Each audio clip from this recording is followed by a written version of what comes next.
महायुतीत वादाची ठिणगी, अजितदादांच्या पट्ट्याकडून सीएम शिंदेंच्या नेत्याची खरडपट्टी. नमस्कार मित्रांनो, जय महाराष्ट्र.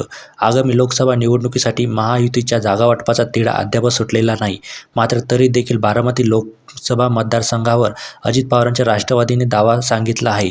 या दाव्यानंतर शिंदे गटाचे माजी मंत्री विजय शिवतारे यांनी अजित पवारांविरोधात दंड थोपटले आहे. शिवतारे यांनी अजित पवारांकडून बदला घेण्याची भाषा करत लोकसभा निवडणुकीसाठी आव्हान दिलं आहे.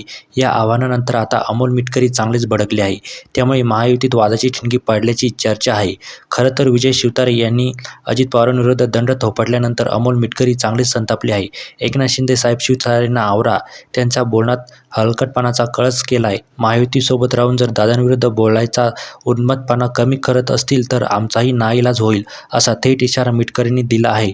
मित्रांनो, तुम्हाला काय वाटतं? महायुतीत खरंच वादाची ठिणगी पडली आहे का? आम्हाला कमेंट करून नक्की सांगा आणि चॅनलवर नवीन असाल तर सबस्क्राईब करा. धन्यवाद. जय महाराष्ट्र.